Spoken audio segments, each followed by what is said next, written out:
A billionaire feared by the world. A little girl abandoned by everyone. When fate bound their lives together, would he choose his empire or her broken heart? Before we begin this emotional journey, tell me in the comments, where are you watching from, and what time is it there right now? The night was calm, yet silence shattered when Marianne's voice, sharp with cruelty, pierced the air and sent shivers racing down the quiet suburban street. Daniel Hayes, walking briskly with his hands in his coat pockets, stopped mid-step, his head snapping toward the sound, his pulse quickening as if fate itself had called his name. And before his eyes a battered brown suitcase fell hard onto the cold cement, the echo louder than it should have been, carrying the weight of a child's entire world. The small figure beside it trembled, shoulders hunched, eyes wet, lips quivering, and through muffled sobs came words that cut deeper than glass, words Daniel would never forget. "Where will I go now?" The girl, fragile and impossibly young, clung to the suitcase handle as though it was her last tether to life itself, and the pain in her tiny voice seemed to awaken something Daniel had buried long ago, something raw, unhealed, and merciless.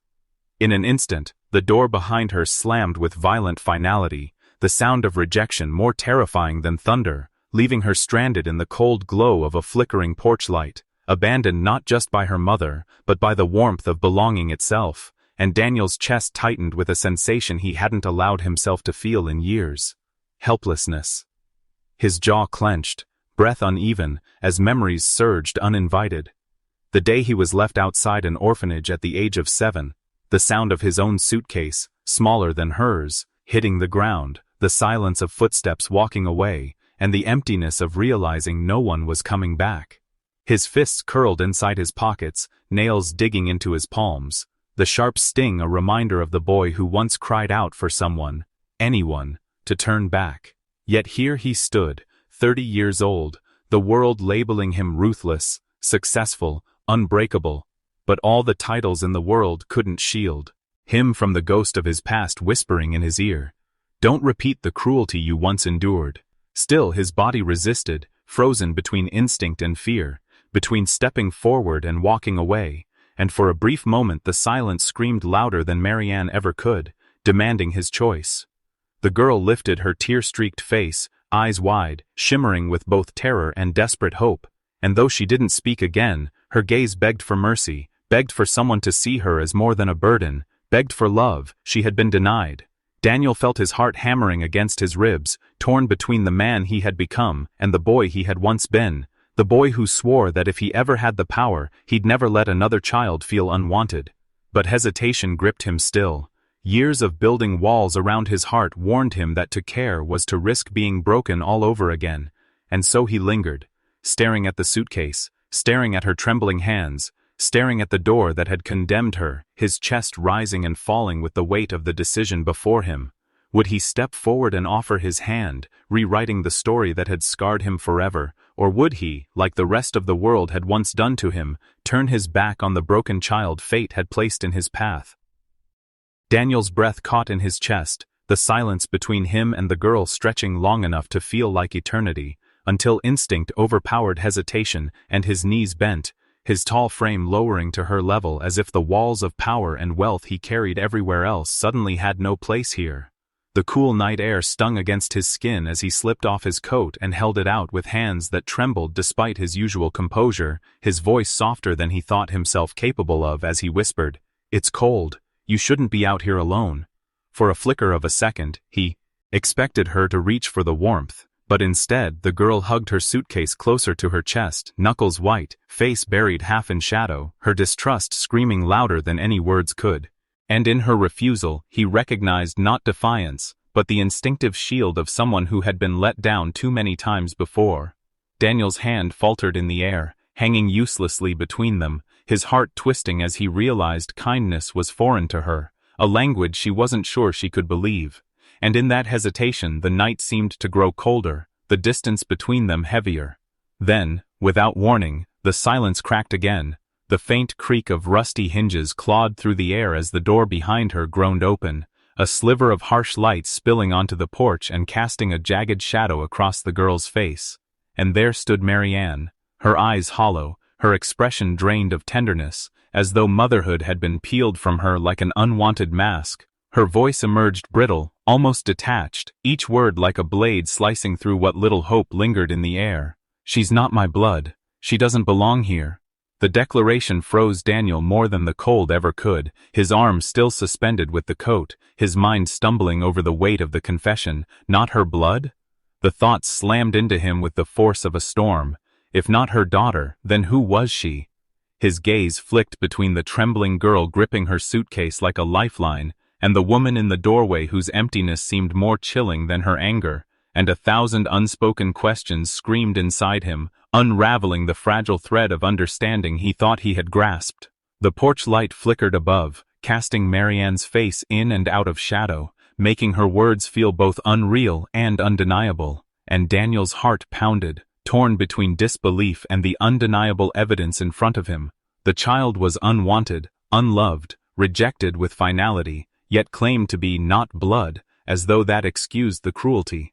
Lila's eyes lifted toward Daniel in that moment, wide and shimmering, silently begging for clarity, for someone to tell her who she really was, if not the daughter of the woman who had just slammed a door on her soul. And in that gaze, Daniel saw a haunting reflection of himself as a boy, abandoned without explanation, branded as a burden, left to wonder if he had ever belonged anywhere. His throat tightened as he searched for words, but none came, only the pounding question echoing like a drumbeat in his skull. If she isn't her daughter, then who is she? Daniel's breath caught in his chest, the silence between him and the girl stretching long enough to feel like eternity, until instinct overpowered hesitation and his knees bent, his tall frame lowering to her level as if the walls of power and wealth he carried everywhere else suddenly had no place here. The cool night air stung against his skin as he slipped off his coat and held it out with hands that trembled despite his usual composure, his voice softer than he thought himself capable of as he whispered, "It's cold. You shouldn't be out here alone." For a flicker of a second, he expected her to reach for the warmth, but instead the girl hugged her suitcase closer to her chest, knuckles white, face buried half in shadow, her distrust screaming louder than any words could, and in her refusal, he recognized not defiance, but the instinctive shield of someone who had been let down too many times before. Daniel's hand faltered in the air, hanging uselessly between them, his heart twisting as he realized kindness was foreign to her, a language she wasn't sure she could believe, and in that hesitation the night seemed to grow colder, the distance between them heavier. Then, without warning, the silence cracked again. The faint creak of rusty hinges clawed through the air as the door behind her groaned open, a sliver of harsh light spilling onto the porch and casting a jagged shadow across the girl's face, and there stood Marianne, her eyes hollow, her expression drained of tenderness, as though motherhood had been peeled from her like an unwanted mask. Her voice emerged brittle, almost detached, each word like a blade slicing through what little hope lingered in the air. "She's not my blood. She doesn't belong here." The declaration froze Daniel more than the cold ever could, his arms still suspended with the coat, his mind stumbling over the weight of the confession. Not her blood? The thought slammed into him with the force of a storm. If not her daughter, then who was she? His gaze flicked between the trembling girl gripping her suitcase like a lifeline, and the woman in the doorway whose emptiness seemed more chilling than her anger, and 1,000 unspoken questions screamed inside him, unraveling the fragile thread of understanding he thought he had grasped. The porch light flickered above, casting Marianne's face in and out of shadow, making her words feel both unreal and undeniable, and Daniel's heart pounded, torn between disbelief and the undeniable evidence in front of him. The child was unwanted, unloved, rejected with finality, yet claimed to be not blood, as though that excused the cruelty. Lila's eyes lifted toward Daniel in that moment, wide and shimmering, silently begging for clarity, for someone to tell her who she really was if not the daughter of the woman who had just slammed a door on her soul. And in that gaze Daniel saw a haunting reflection of himself as a boy, abandoned without explanation, branded as a burden, left to wonder if he had ever belonged anywhere. His throat tightened as he searched for words, but none came, only the pounding question echoing like a drumbeat in his skull. If she isn't her daughter, then who is she? The air between Daniel and Marianne still hung heavy when Daniel reached for the suitcase himself, lifting it with surprising gentleness for a man whose hands usually signed deals worth millions, and without another word he guided Lila away from that doorstep of rejectee. On, his footsteps firm against the concrete, as if each one was an unspoken vow to not let her crumble in front of the woman who had just denied her existence. The door creaked shut behind them with a final thud, but Daniel didn't look back, for the image of hollow eyes and a cold declaration was something he wanted buried in the shadows where it belonged. The car ride was silent at first, broken only by the low hum of the engine and the occasional hiccup of Lila's sobs, each trembling sound clawing at Daniel's chest like echoes from another lifetime, and though he kept his eyes on the road, his grip on the steering wheel betrayed his turmoil, tightening with every fragile breath she drew. The rhythm of her crying was not foreign, it was painfully familiar, a haunting melody he had once played himself when he was her age, sitting in the back seat of a stranger's car on the way to an orphanage, clutching nothing but fear and confusion. As the streetlights blurred past, the voice of his late mother, Evelyn, rose in his memory, soft, tender, a tone he hadn't allowed himself to revisit in years. Daniel, never let a child feel unwanted. The words wrapped around him like a plea from beyond the grave, shaking loose the armor he had built to survive the cruelty of life, and for a moment he was not the billionaire the world respected and feared, but a boy still yearning for the warmth of the woman who had believed in him when no one else did. His eyes burned, though he refused to let tears fall, not when he needed to be strong for the little girl beside him who clung to her suitcase like a lifeline. In the dim glow of the dashboard, Daniel glanced sideways at her, cheeks streaked with tears, lashes heavy, lips quivering as though holding back more questions than she dared to ask, and in her silent suffering he saw the mirror of his own pain, the child he once was staring back at. Him through her fragile form. At that moment, Grace Miller, his trusted assistant, called his phone, her voice steady yet edged with concern, the kind of concern only someone who had seen both his power and his loneliness could carry. She listened as he explained what had happened, his words low and weighted, and then she spoke with quiet urgency. "Daniel, taking in a stranger will change your life. Are you ready for that?" The question hung in the air long after he ended the call, filling the car with a tension more suffocating than silence, for it forced him to confront not just the decision before him but the scars he had spent years pretending didn't exist. Could he give her what he never had? Could he risk reopening the wounds of abandonment and responsibility? His reflection in the rearview mirror looked back at him like a stranger, powerful, wealthy, but hollow, and then his gaze shifted again to Lila, her small hands trembling as they gripped the suitcase straps tighter, as if letting go meant losing the last shred of control she had. The sight tore through him like glass, and in that piercing moment something inside him shifted, a decision forming not from logic or caution, but from the raw ache of empathy, from the truth he could no longer deny. His voice broke the silence, firm yet thick with the weight of his own buried grief. "I'm not letting her go through what I did." The words startled even him, a vow spoken aloud that seemed to seal a pact between past and present, a promise to his mother, to himself, and to the weeping girl who had unknowingly reopened his heart. He didn't know what the future held, whether society would mock him or his empire would tremble under the weight of this choice, but at that moment, none of it mattered. What mattered was that a cycle of abandonment could end here, with him, with the decision to protect instead of discard, to love instead of leave, to rewrite the story that had once broken him and now threatened to break her. And as the car continued down the quiet road, two broken souls sat side by side, unaware that DT's Steiny had just bound them together in a way neither the past nor the future would ever be able to undo. Daniel's chest tightened as the silence between him and Marianne stretched long enough to feel suffocating, and finally he demanded answers with a voice low but heavy with restrained fury. "Why did you say she's not your daughter?" His eyes locked on hers, a storm of betrayal swirling inside him.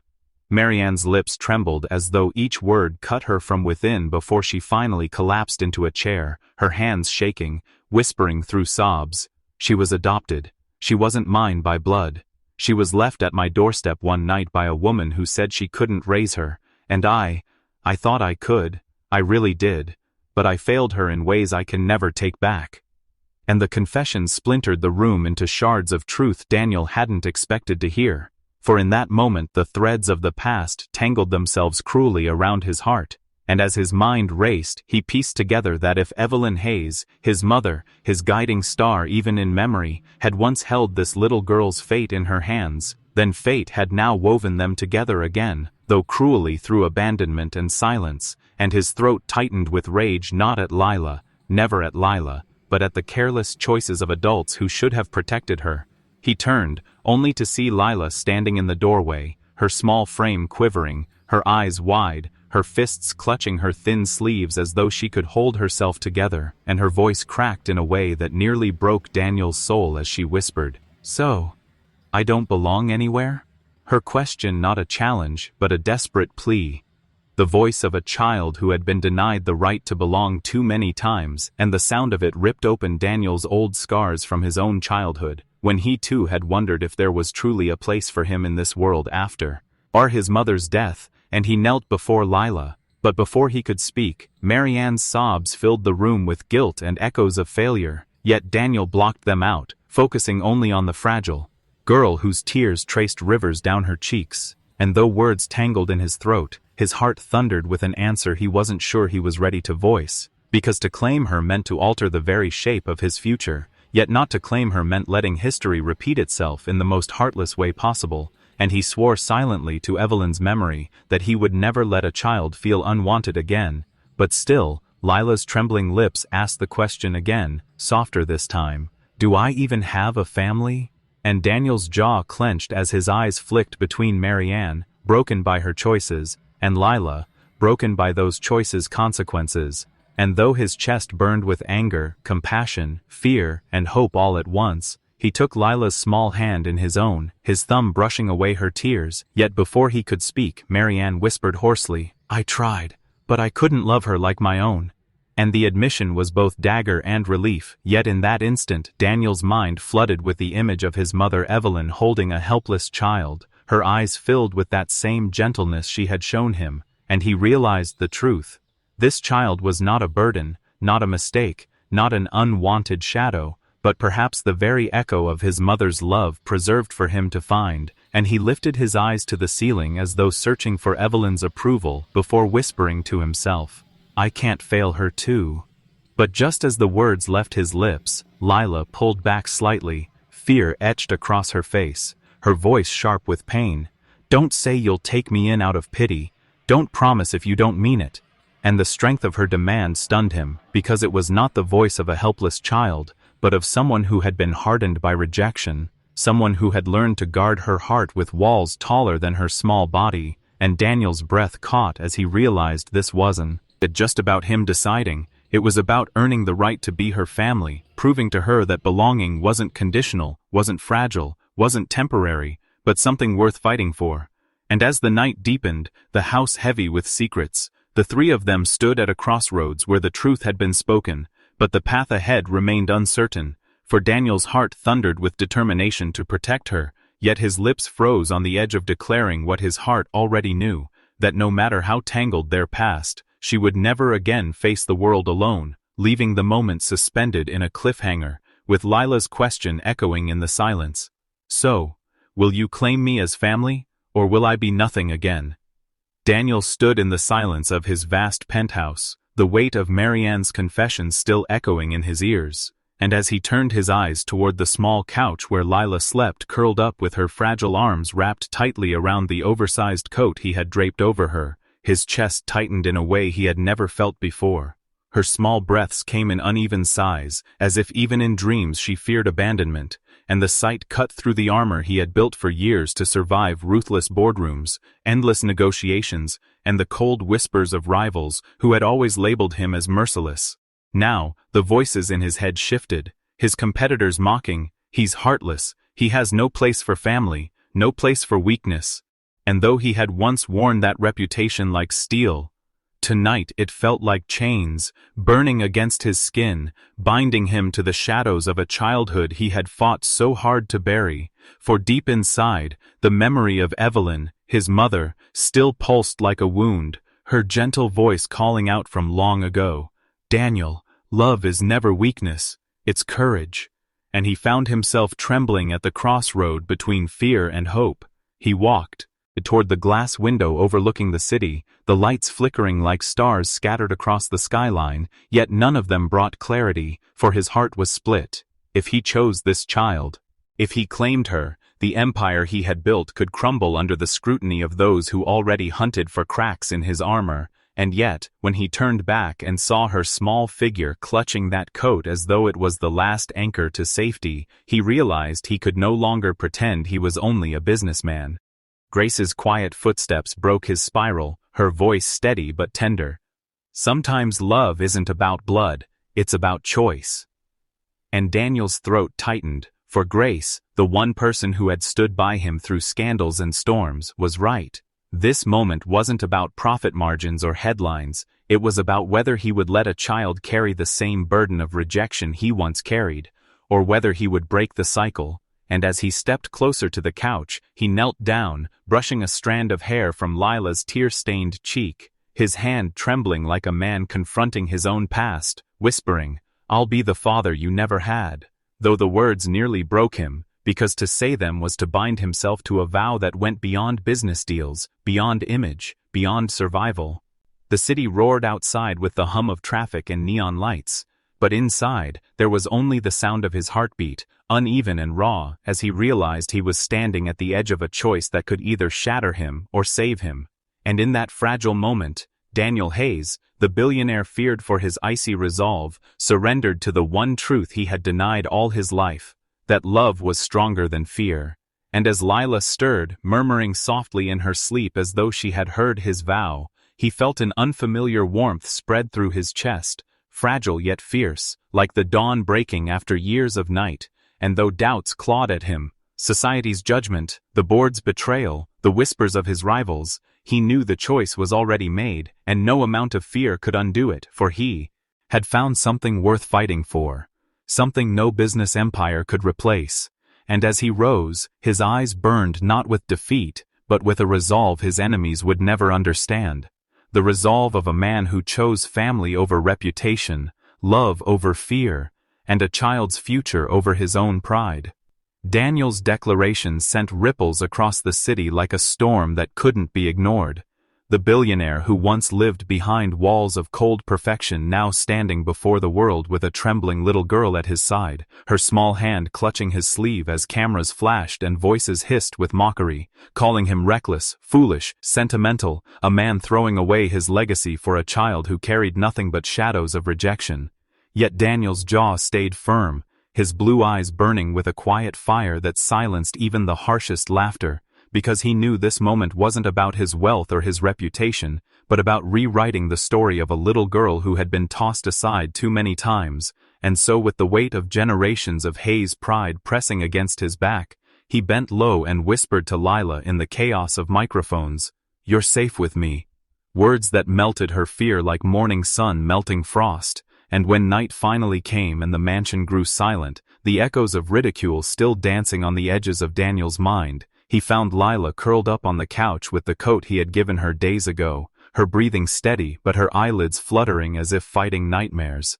And he sat beside her, his hand brushing her hair, whispering truths he wished someone had told him when he was young. Family isn't who leaves, Lila. It's who stays.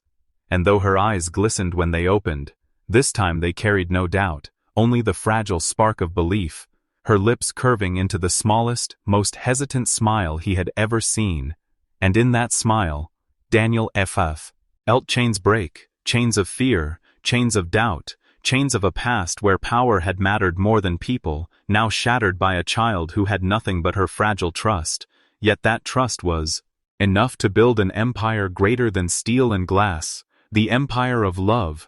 And as Grace watched quietly from the doorway with tears running down her cheeks, she knew that the story of the ruthless billionaire had ended and a new story had begun, the story of a father who chose and a daughter who finally belonged. Daniel's heart felt lighter as days melted into weeks, and weeks stretched into months, the once fragile bond between him and Lila blossoming into something unshakable. Every morning he would hear her footsteps racing down the hallway, her laughter like music filling corners of his mansion that had once echoed only with silence. And though the world outside still whispered and questioned, Daniel no longer cared because he had chosen love over reputation, humanity over pride, and the child who once trembled in fear now danced barefoot through the sprawling garden as though the flowers themselves bloomed only to mirror her joy, while Daniel stood near the balcony watching her, his chest tightening with emotions too vast to name, his hand gripping a small silver frame that carried the smiling face of Evelyn, his late mother, the woman who had raised him to believe that compassion was the only wealth worth keeping, and as the golden sun dipped lower, painting the sky in hues of orange and pink, he whispered to her photograph with a voice cracked yet steady, "I kept my promise, Mom. I didn't let her slip through the cracks like I almost did." And at that very moment, Lila came running across the soft grass, her tiny arms holding a daisy chain she had woven with the patience of innocence, her eyes sparkling not with the shadows of abandonment, but with the radiance of being loved, and she slipped her small hand into Daniel's as though it had always belonged there, looking up with a question so tender it pierced his very soul.